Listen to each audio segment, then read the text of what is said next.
I'm Jim Csek. You're watching Kelowna Now, and here with the Bitcoin Show, I've got Scott Dedels from Block Rewards, the sponsor of the show, and we got a new theme song. We do, yeah, very catchy. I love it. And I've got the Oilers cap on. We got a little bit of a hole to dig out of, right? Long ways to go. You were in Game 6, though. Yeah, and you said best game. Electric. Yeah, the crowd was totally electric. I imagine Game 3 is going to be crazy, right? Yeah. Especially if they score first. Yeah. First, and then the winning goal would be good too. Yeah. If they don't win 3, I would say. Yeah, no, they got to do 3. What are we talking about today? Today we're going to be talking about storing your Bitcoin, the ins and outs, and sort of the basics of Bitcoin wallets. And Bitcoin custody is something that it works differently than just about anything else you could own. And lots of questions, and it's a point of interest. So it's a good topic for a show. It is, Ed, for sure. Those are the things I'm curious about as well. Like, what do you do when you have it, and how do you store it, and how do you, whatever. I guess it's there wherever you have it, though, too, right? So. Yeah, and where do you start? So I think this, lots to talk about today. Okay. So I think the first thing that is worth thinking about in terms of when you imagining how a Bitcoin wallet works is first actually imagining how a Bitcoin transaction works. And this is kind of what we're looking at, the difference of sending a Bitcoin transaction versus sending a regular money transaction. And when you're using a credit card or a debit card, there's all kinds of different entry points, and it's going through multiple institutions between you and the recipient. And those create different, their own set of complexities. We just don't really see that anymore. When we're interacting at a point of sale. And with Bitcoin, the transactions that occur on a Bitcoin network are irreversible. And so you are sending directly from one wallet to another with nobody in the middle. And so as part of doing that, you're sort of simplifying that process that we're looking at along the bottom and basically reimagining how it works entirely. So when you go to send money to a store through your debit card, the bank has your money, and what you're actually doing is kind of triggering a transaction from your bank to send it to the bank account of the merchant. Right. And with Bitcoin, it really eliminates all of those middlemen. And this is where the sort of base of Bitcoin, or the idea where it was born, is this peer-to-peer money where there is no middleman sort of along the way for the ride. And so to do that, you need to have the Bitcoin. And this is where Bitcoin starts, and how it's different as an asset and a form of money. It is what's called a bearer instrument, and that means that the holder of the Bitcoin is actually in possession of it. Whereas your money, we've talked about this on other shows, none of us are in possession of any of our money other than the little amount of cash you might have. And as cash is going away, this is going to be a thing of the past. And so it's actually a very cool difference and sort of a feature of the Bitcoin system. It scares people, the idea that they would be responsible for being the custodian of their own funds and their own assets. But the opposite is if you're not comfortable with it, you're going to have to trust somebody else to do it. And the people who are in charge of the people you're trusting to do it now are sort of closing the gates around how you're going to be able to use that money and when you can access it and what you're allowed to do with it. This is part of the beauty of Bitcoin is, yes, there's a trade-off. You have to hold it yourself, but once you're holding it, you can do whatever you want with it. And so sort of just two modes. And to clarify for most people, holding it means virtually holding it in some type of like wallet or something like that, as opposed to physically holding it like, and I guess most of the bank money is transactions now too. It's not really, there's no cash in most safes in banks in town even, right? There's very little cash. Yeah, and so this Bitcoin transaction, just to close that thought, it takes about 10 minutes roughly to confirm a transaction finally on the network, but once it's final, it's final.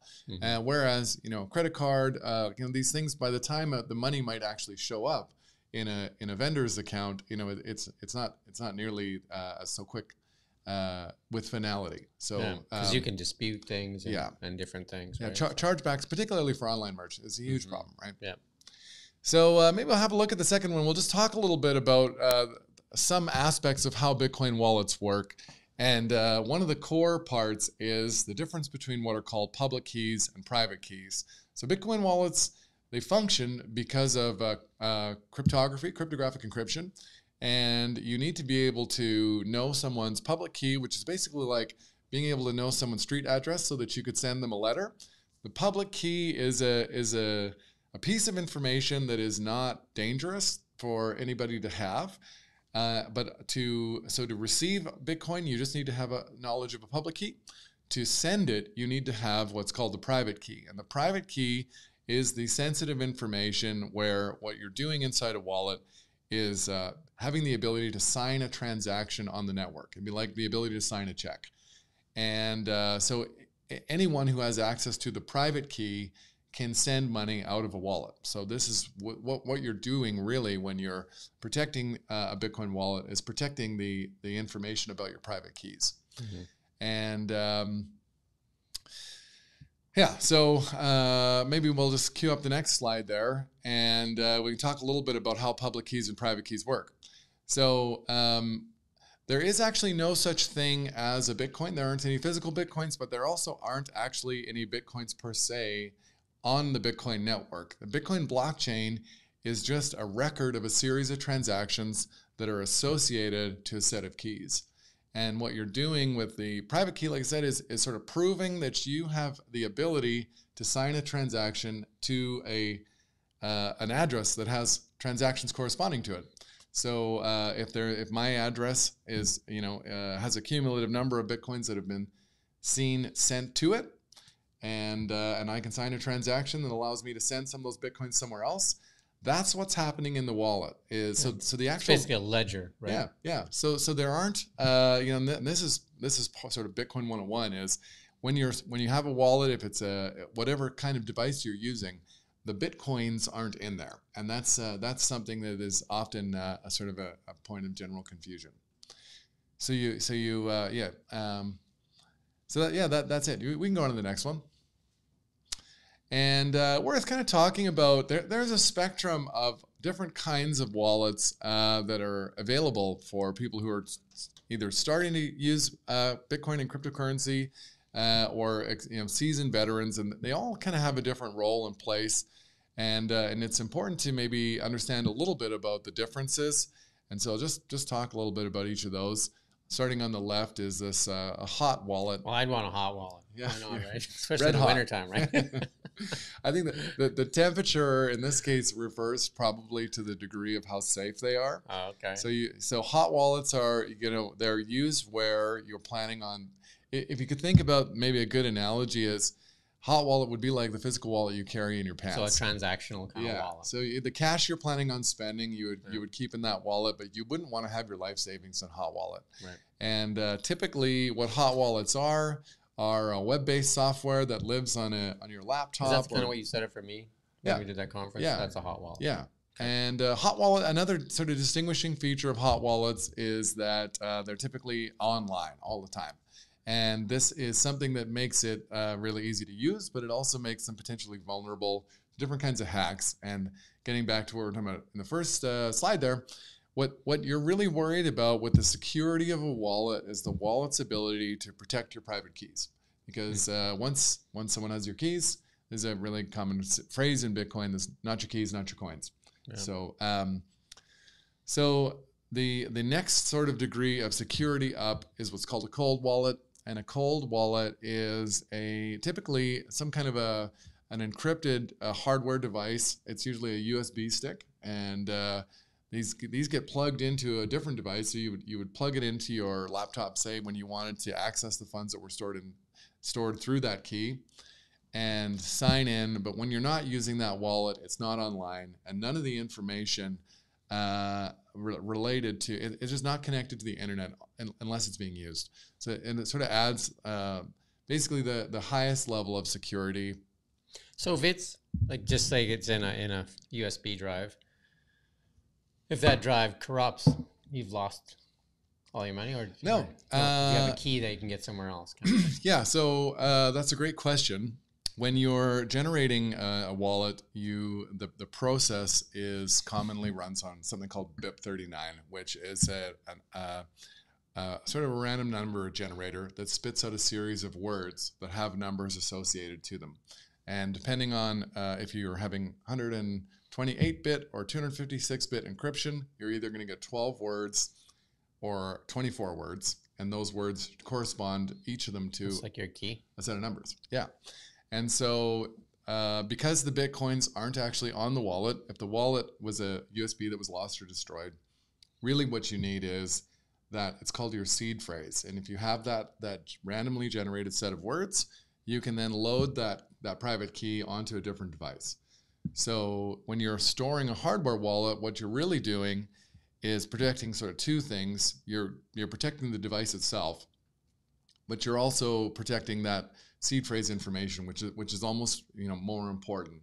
And it's that is where people who are really serious about this stuff can have very elaborate protocols in place, from having half of the list in one place and half of the list in another place. Safety deposit box.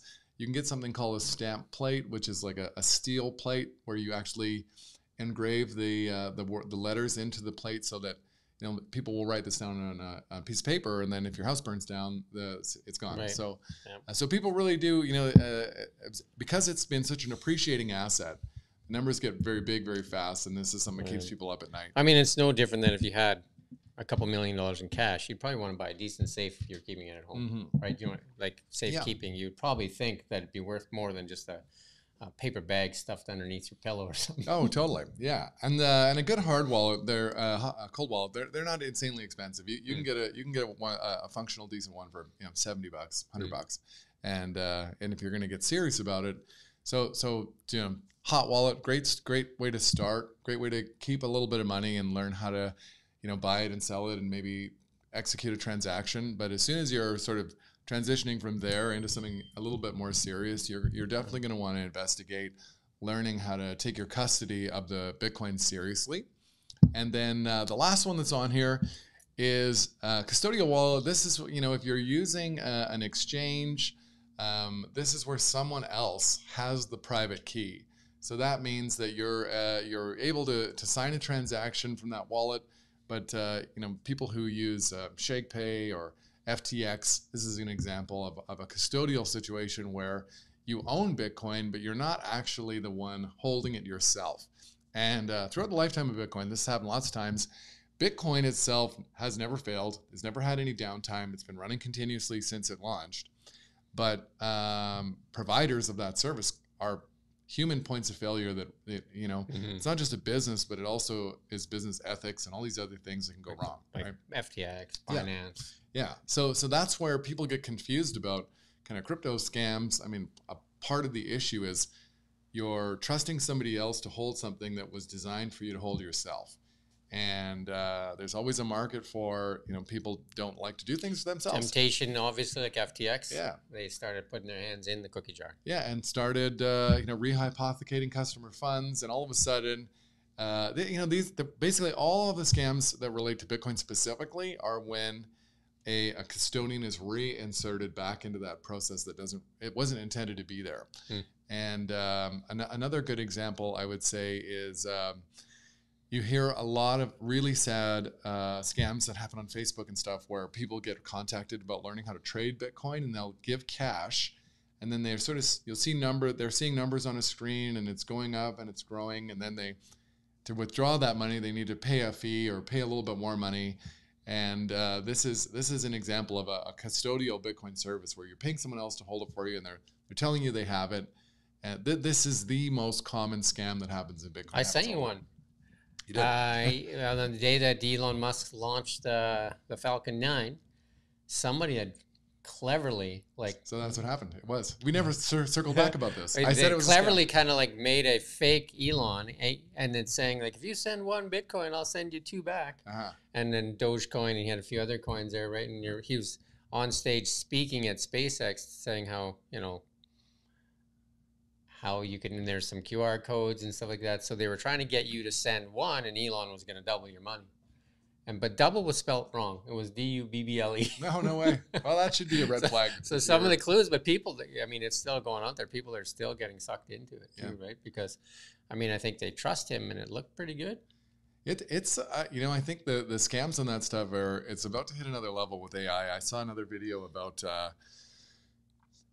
you'll get a phone call, and in the short time you might be talking to a dead end on the other end, it's recording you and analyzing your voice and copying it. and then one of your family members will get a phone call shortly thereafter, and they've generated that to, I've been kidnapped, right, and you need to send this money, and it's or their broke voice. down, or all kinds of things, right? Like, they're getting pretty elaborate, right? And so again, all of these kind of actually, point back to a use case of this having your own money. It's a lot more complicated in some ways to execute a Bitcoin transaction. It's probably not a bad thing if you're thinking about a significant amount of money, because it's harder for you to be tricked into doing something on the spot, probably. Yeah, that one looked convincing, because I was thinking, holy crap, I'd do that because I trust Elon, and I emailed you and you're like, yeah, it's a scam. I knew it because a similar thing had happened with Michael Saylor, and they had just dubbed the voice and used it. It's crazy what they can do with AI now. Yeah, if it seems to be good to be true, probably it likely is. Right? Nobody will send you 2 Bitcoin for your 1 Bitcoin. And just thinking, he said it unlimited, right? So if you send 100, I'll send you back 200. I'm sure somebody made a lot of money. What's our next?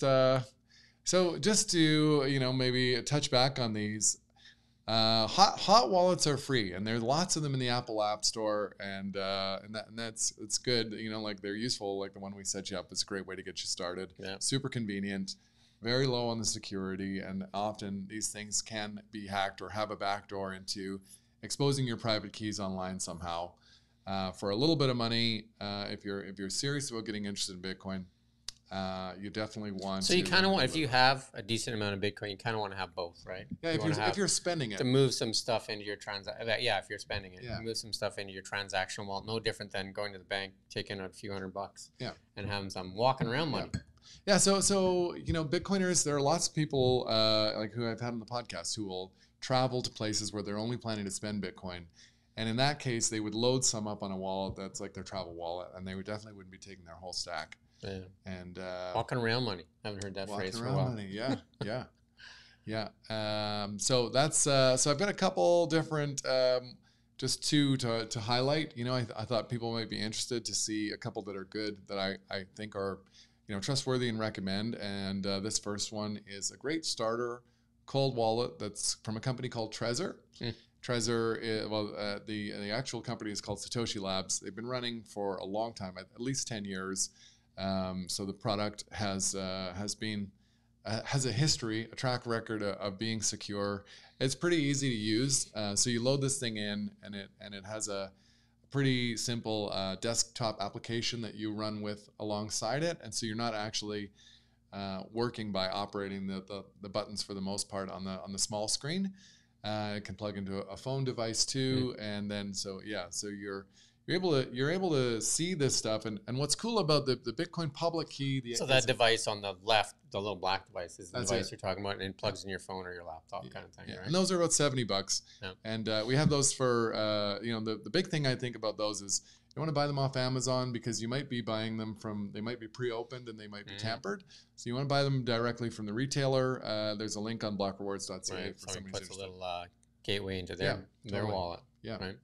Yeah. So Trezor's a good starter wallet, and I think I said those retail for around $70. There is a next model up that's about twice that, and it has to do with how much storage you want. If you're just storing Bitcoin, you don't actually need a lot of storage, but some people want to store other coins, and Trezor actually allows to do that. With Bitcoin public keys, you can see anybody's public key. You can see how much Bitcoin is associated with the address. So that's also not private information. So if you have your public key, as an example, it'll be loaded into your desktop application. So you can actually see your balance without having to even attach your wallet back to online, which is something that's nice. Interesting. And then for the next level up, these are for the preppers and the serious Bitcoiners. This is an example of just about the most secure Bitcoin cold storage wallet that exists. And this is called a cold card. And cold card, just without getting too far into the details, the cold cards offer a special sort of technology that's called air gapping. And basically, this thing can generate a private key without ever being attached to the internet. And so that means that if you're using a cold card wallet, it's essentially impossible for someone to get access to that private key because it's never been online. And so there's a pretty serious level of innovation. Definitely, there are people in Kelowna that use cold card wallets, and they're essentially unhackable. So, and this is where, not only is Bitcoin has the benefit of when you're in custody of your own money, you can spend it however you want, but it's also impossible to confiscate. So it's uncensorable, unconfiscatable money, which for a lot of people isn't that exciting of a feature, but in China, that's pretty cool. So, and maybe coming soon to a country near you. Yeah. So I can name a couple. Yeah. So that's kind of an overview of things that are, I think, relevant for people who are thinking about where to get started with storing Bitcoin safely. You never want to take a picture of that seed phrase. Like, that's another common mistake people make. Your iPhone, right? Yeah, keep it on their iCloud. And there's a funny meme in the Bitcoin world of somebody who's showing off that they've just set up their wallet and they're holding their seed phrase card in the photo, and so basically showing everyone the list of their words. So that information is. Is that some saying, a fool and his money soon part ways? That's right.